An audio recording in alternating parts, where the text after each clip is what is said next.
Yuba-Sutter.live's local government live streams are presented by Plumas Lake Self-Storage in Plumas Lake, where lifelong local residents are helping other residents keep things safe, providing indoor storage units, outdoor RV and vehicle parking,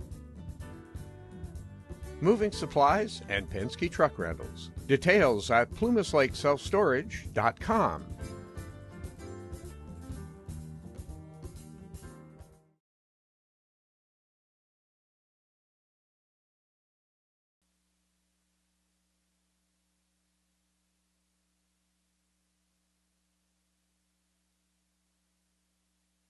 Hey, John. Hey, John. Okay. Madam Clerk, any changes to the agenda? No, Mayor, not this morning. Thank you.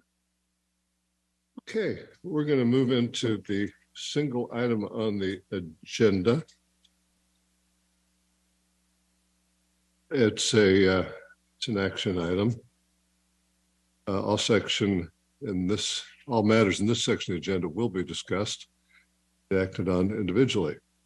Members of the public may request to speak for up to 3 minutes when called upon for comment.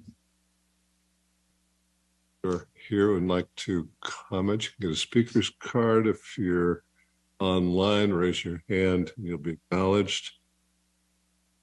If you have any documentation you'd like to be distributed to council, please mail it to City Clerk, 526 E Street, Marysville, 95901. The item on the agenda, number 1, award a contract for the 2023 Measure C SB1 paving project. Recommendation is to pass a motion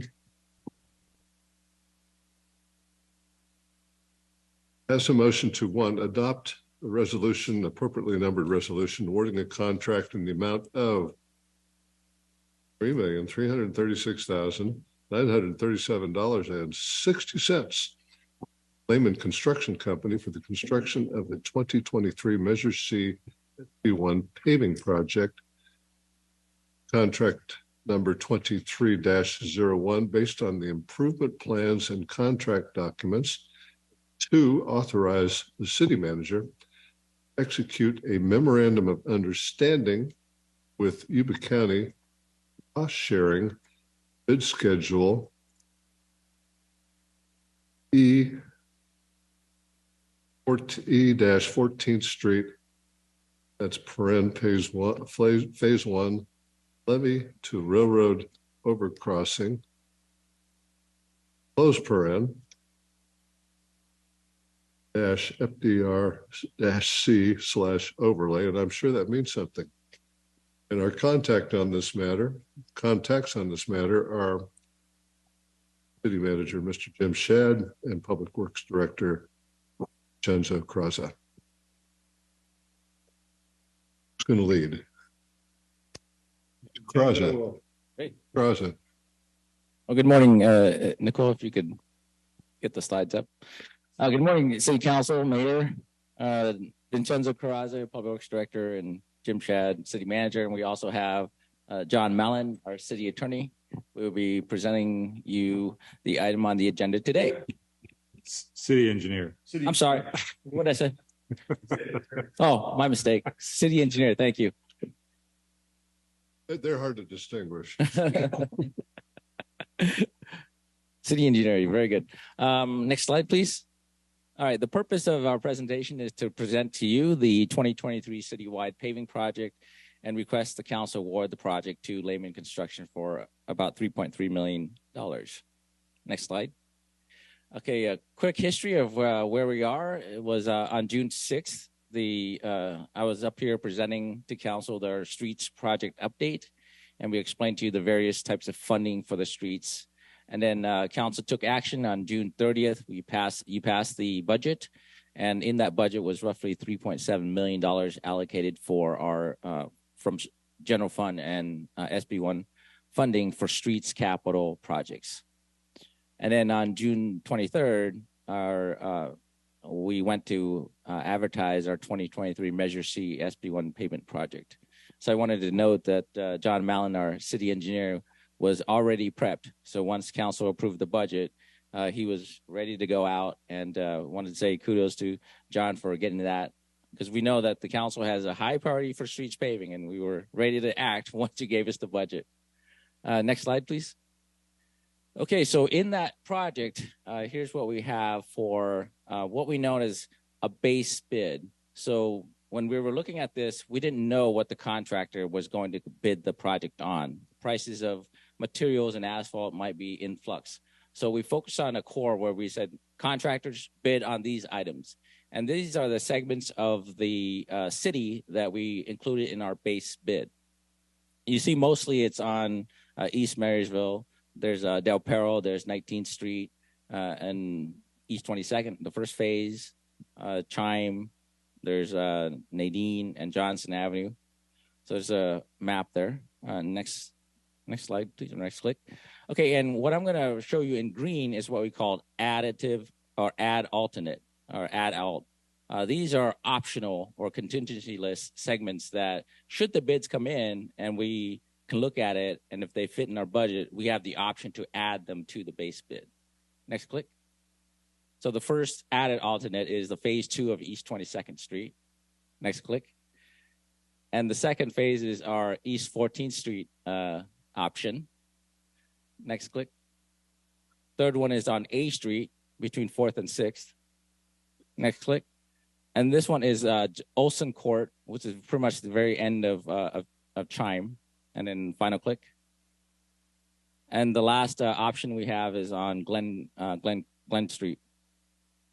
I like how Councilor Gilchrist smiled at that. So that was his idea, by the way. So if you like that, it was a very good idea. I wanted to show what our base was and then what each additive add alternate was.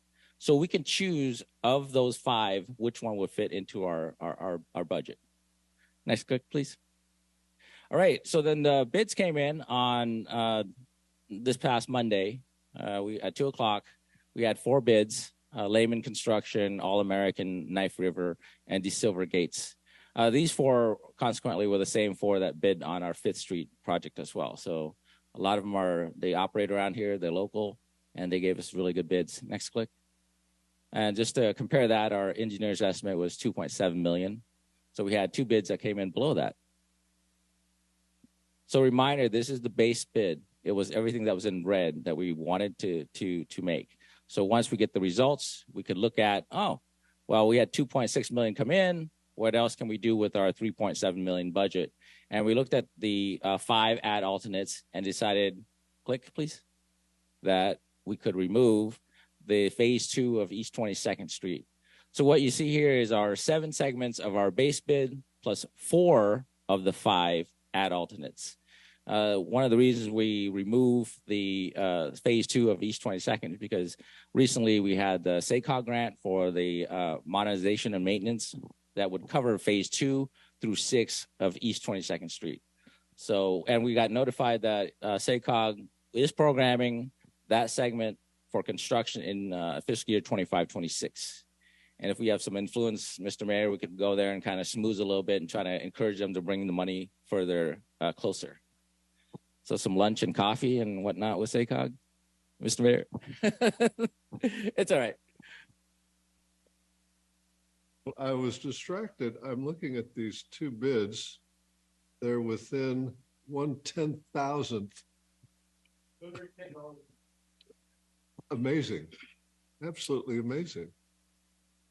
And just to know that the bid that is from the second lowest bid, we did not focus on scrutinizing because the low bid, I'm sorry, we did scrutinize, and John had come up with some odd, interesting questions. We didn't pursue that because it would have been.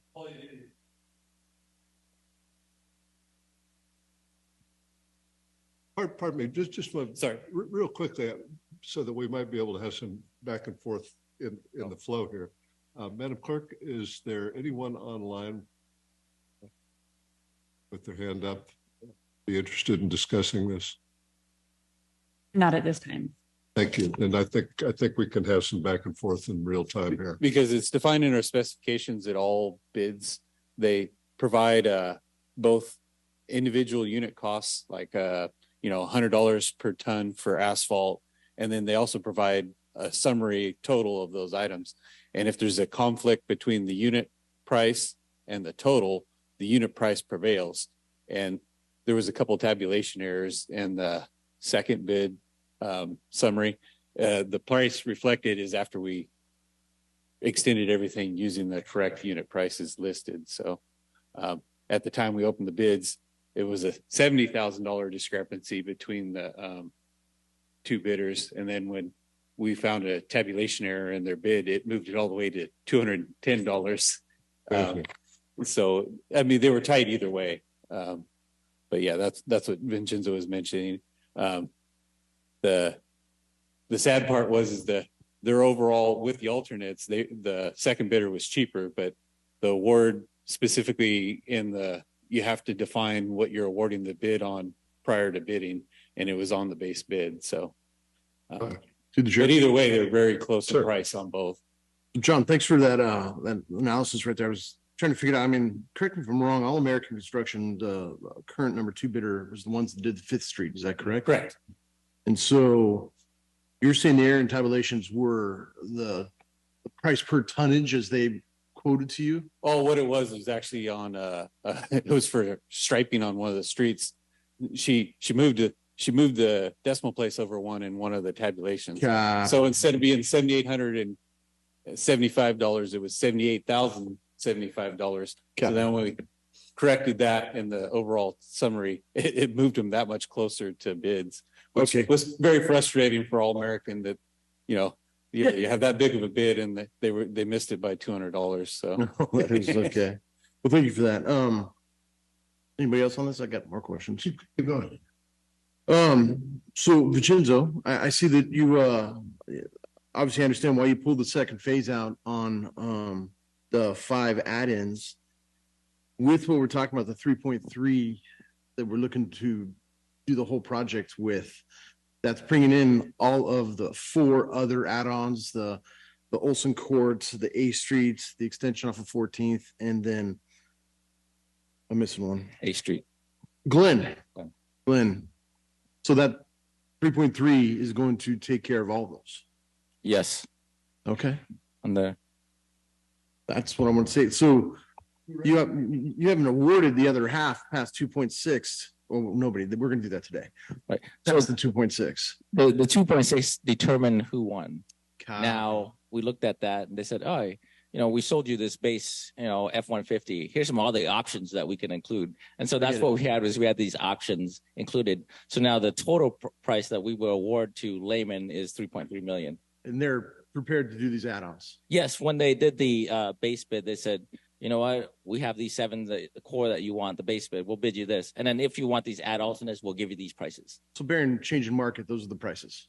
Yes, they'll change your market for asphalt or something like that. That's what it's going to cost for those 4 add-ons, and everything is 3.3. Thank you.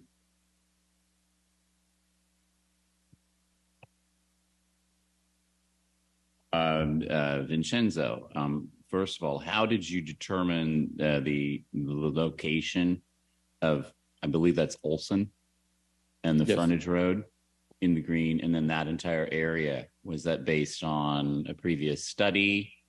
How did we come up with these roads in comparison to others? Just curious. Right.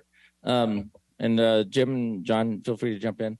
Back in June, when we presented, there was 2 bids packages that we were talking about. One was for the reconstruction, and the other was the preventive maintenance. And I think Olson Court with Nadine and Johnson was in that sort of preventive maintenance bidding package.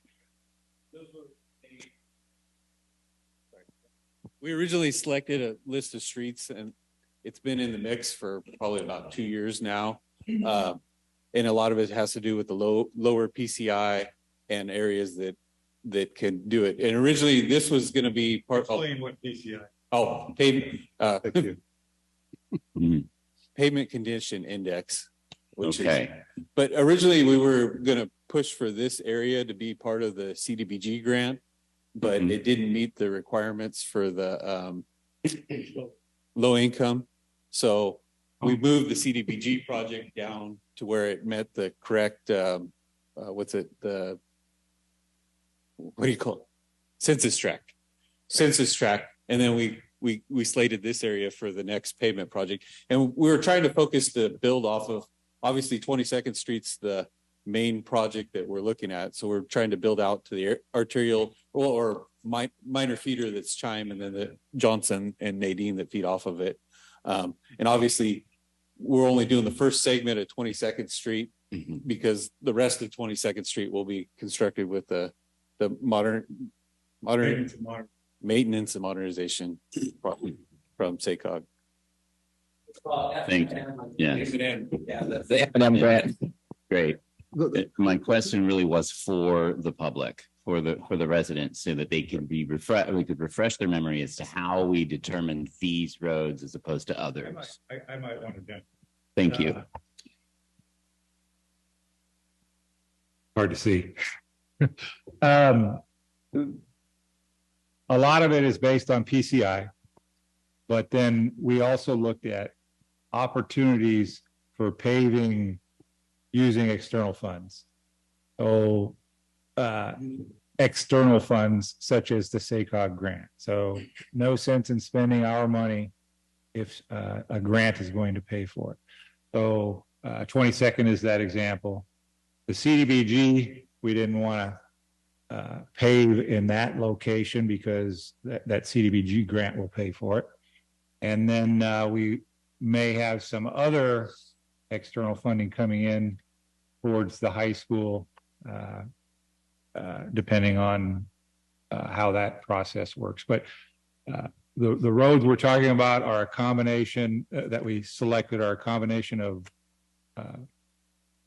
streets that are in very, very bad condition or are in fairly good condition, but we want to preserve them so that they don't become streets in really bad. All right, thank you. Secondly, the slideshow, this is great. It's outstanding. So pretty awesome how you have the roads pop into place. And my suggestion was based on your question, it's only where the lines came from and not what roads were chosen. I just wanted to clarify that. If I may, and perhaps it's already been said and I just didn't catch it. On East 22nd, we have, starting at Highway 20, we've got a red piece and a green piece, right? For this contract, only the red piece. The green piece from Chime all the way to the high school will be covered by the SACOG M&M grant.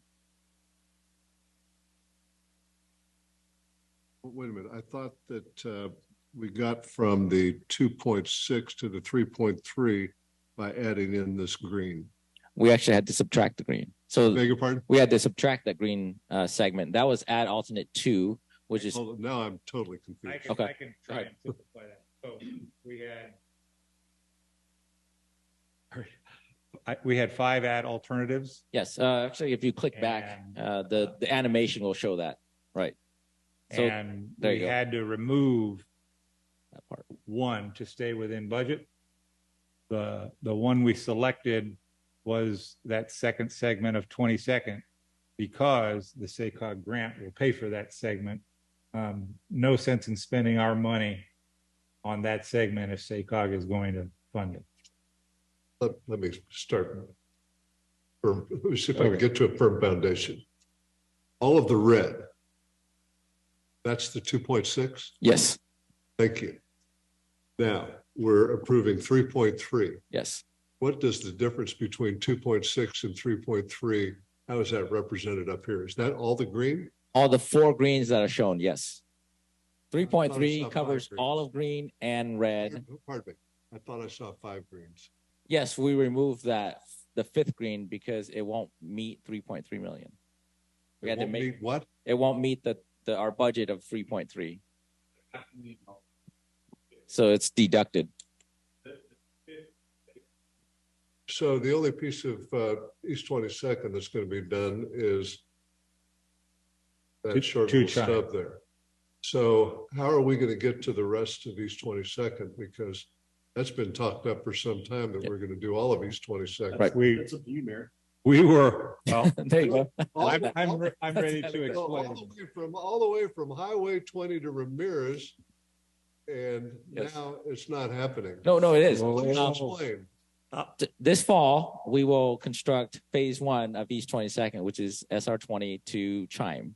And by 2025, SACOG brings us the construction money. We will have another bid packet that will construct from Chime all the way to Ramirez.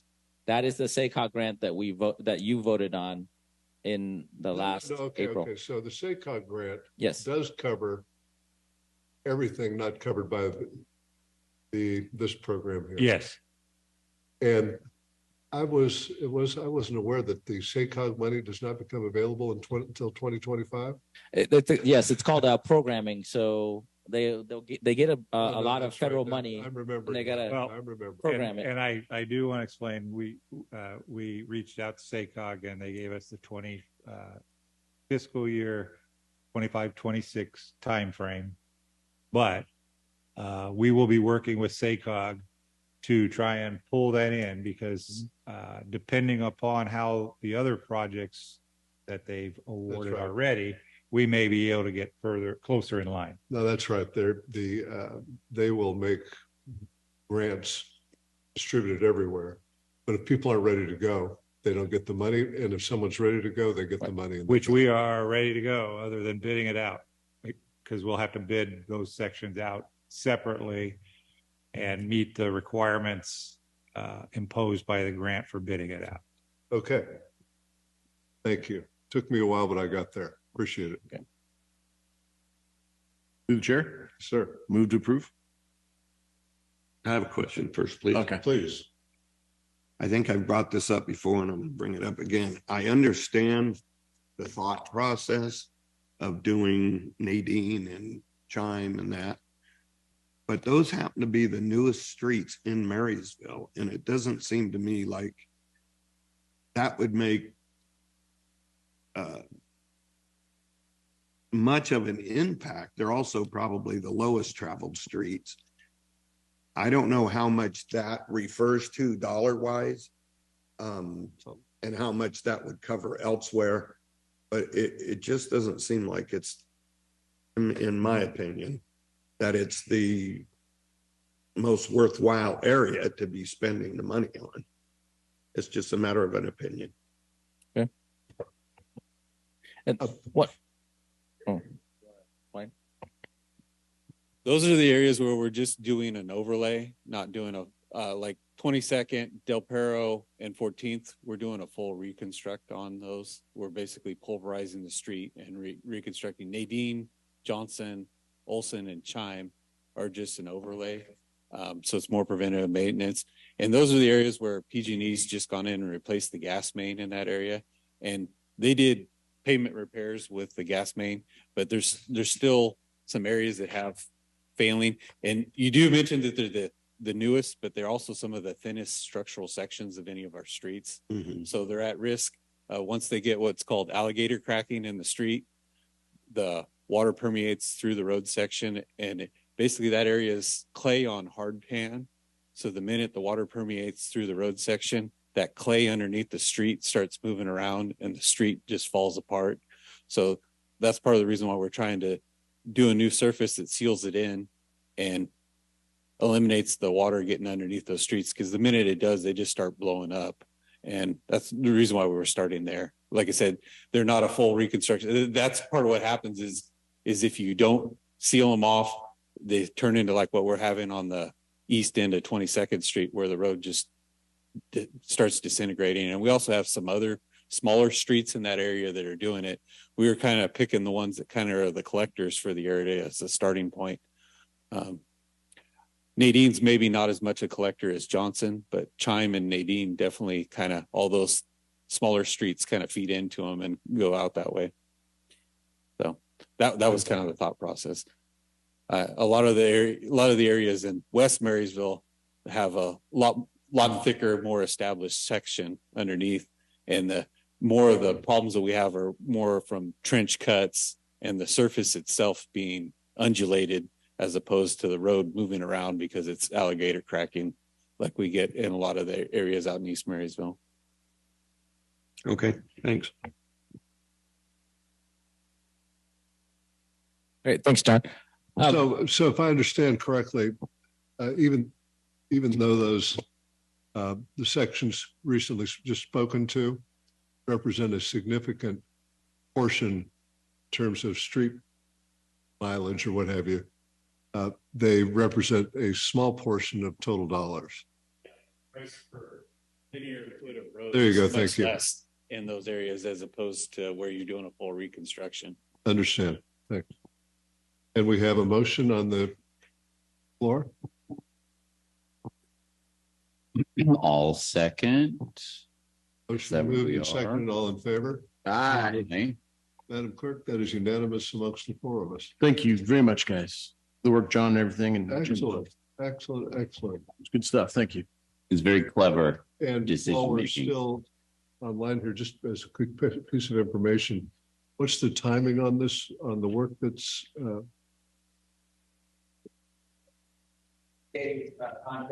just wait, you need a microphone. I can't hear you. As soon as the council authorizes the city manager to approve the or execute the contract. As soon as the contract is executed, we give the contractor a notice to proceed, and they have 60 days to finish the job. Right. We're anticipating notice to proceed on this in probably mid to late August, and then they will be completed roughly 60 working days after that. So they anticipating having all the segments except for A Street done this year. A Street, California Water Service has to replace a water main in a segment of A Street between 4th and 5th. And they're not going to start that work till probably just after the first of the year or in the spring. So we built into the bid that segment of A Street has a delayed start on it. So that one probably won't be completed till maybe this time next year or late spring, early summer, once California Water Service gets out of the way. Now they're going to be replacing a water main. Are they going to be or we will be shutting the street for that? They just be doing traffic control while they're replacing. Pardon? They just do traffic control as they're working to replace the main. Traffic control on that street. That'll be comedic. Okay. Yeah. But you know, it is what it is. I mean, the gas main in that street was replaced last year, and they did a combination of boring and open trenching and under traffic control when they did that one. So this is kind of going the other way with replacing the water main. And I might add, these are the types of challenges we have. We don't want to pave a street and then have somebody dig it up. Vincenzo is working on a street moratorium ordinance, which means once we pave it, you can't dig it up for X amount of years without some severe consequences financially. We're also, these two have done a great job of looking at other ways to get paving done. And as an example, when Covalot School was in development, we've been working with them to get the streets around Covalot School repaved in their entirety. We'll do the same thing with Courthouse project over here, and have some cost sharing on repaving the full width of 5th and C. We may be potentially doing that on G Street with the school district too. So we're and we did that with the 71 unit apartment complex. Yes. So all of those little repaves help reduce our cost, and these guys have been very aggressive at. Well, that's also what we're doing with the happened. county with 14th Street too. Yes. That first segment in the base Yep. bid. Is there any participation from Cal Water or PG&E on A Street? Cal Water, How they Cal describe Water the and authority of it? PG&E, no, we have not asked them for anything on that. You know, the reason we can ask for these others is because they have a development project, Covalot School, the county. That's the trigger we can ask for that repaving.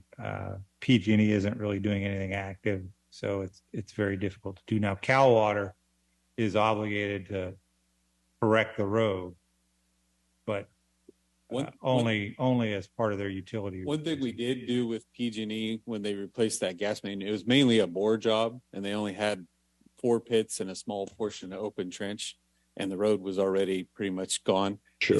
Rather than spending their time trying to put an AC patch over the 5x5 area where they did it, they did a day's worth of pothole repair on 8th Street to try and help nurse it along, because we knew that we weren't going to be able to pave it right away because we're waiting on Cal Water. So, Gotcha. and we may do something similar with Cal Water.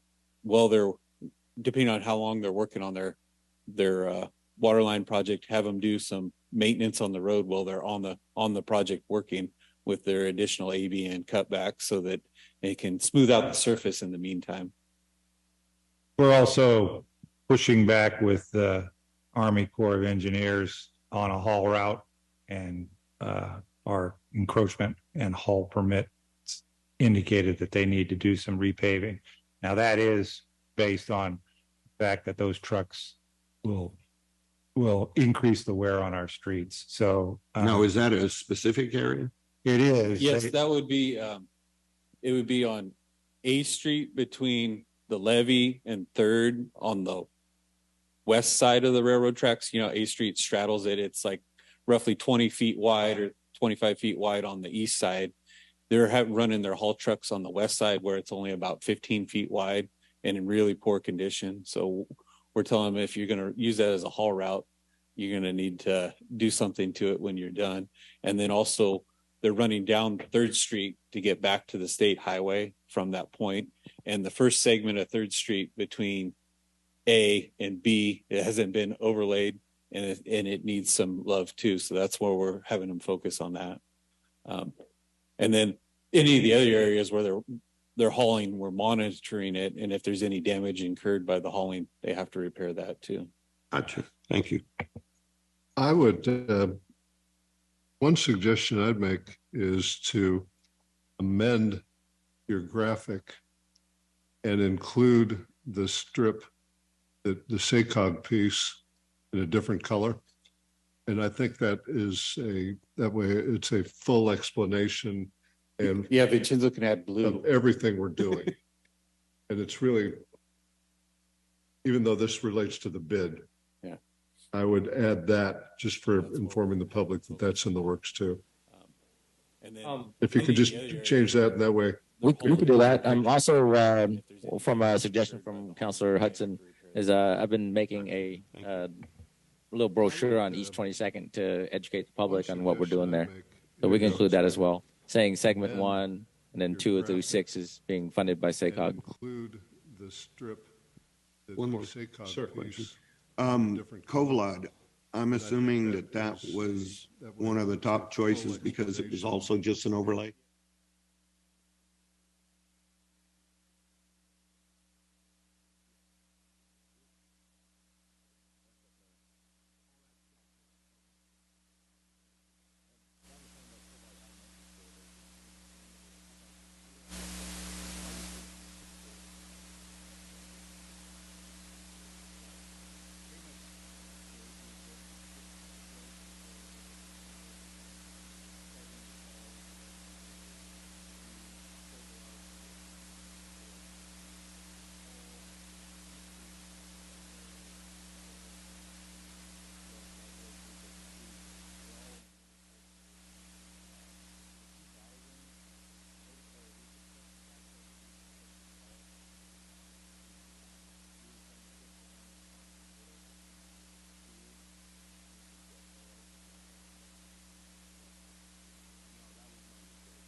In need. Yeah, Del Perro's in very poor condition.